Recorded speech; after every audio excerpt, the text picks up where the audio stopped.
Welcome back to the channel, and here we go again with more Bronco news. It seems to be never ending, and you know what? That's okay with me. If you're new here, I'm Kevin, and if you want to keep up on all this automotive news, make sure you hit that subscribe button right now if you haven't already. Just a few days ago, this photo popped up of the Ford Bronco on the assembly line, and now we have new leaked photos of the Ford Bronco Sport.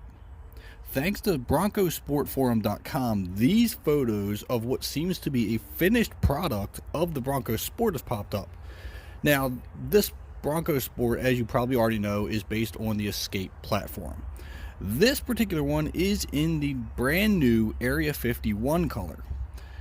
Now, considering how production ready this vehicle looks, I'm starting to wonder if they're going to debut it with the full-size Bronco at the New York Auto Show, on the assumption that New York Auto Show doesn't get canceled due to the coronavirus. But that being said, all joking aside, this may actually make a debut with the full-size Bronco here very shortly. Now, since it is based on the Escape platform, the Escape does have a 1.5 ecoboost, putting out 180 horsepower and 177 pound-feet of torque. The optional motor for that vehicle is a 2-liter EcoBoost, putting out 250 horsepower and 275 pound-feet of torque. Now, those are most likely the engines that are going to come in the Bronco Sport. We're also expecting it to be either front-wheel drive or an optional all-wheel drive setup. Now, although this is not the hardcore off-roader that the full-size Bronco is going to be, this is still a good-looking SUV, far better than the Escape ever has been. So if you don't need a hardcore off-roader and you don't necessarily need the size of the Bronco Sport may be up your alley. I actually see a pretty large market for a vehicle like this. I mean, it's a small, compact vehicle. It still has a good sporty look to it.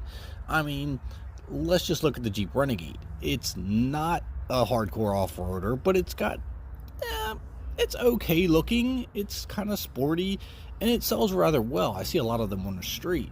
So I think this has a really good place in the segment. I think this is going to sell well. I think that there's going to be a lot of buyers for this, probably more so than the full-size Bronco.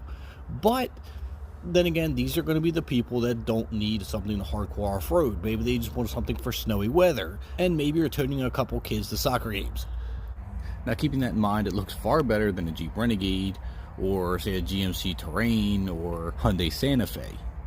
So I'm pretty excited to see the interior and the final decisions on that powertrain that, again, we're all expecting it to be exactly like the Escape, but it's not to say some things may change up a little bit. So make sure you drop your comments down below. Let me know what you think of these pictures. I know it's not hardcore off-road like the other Bronco, but, you know, let's take into consideration what this is actually meant for and the segment it's going into, and you know, the audience in which they're trying to get with it. So leave your comments down below what you think. Drop a like on the video. Don't forget to hit that subscribe button if you haven't already, to stay up on all your Bronco news and other automotive news. I'll catch you next time.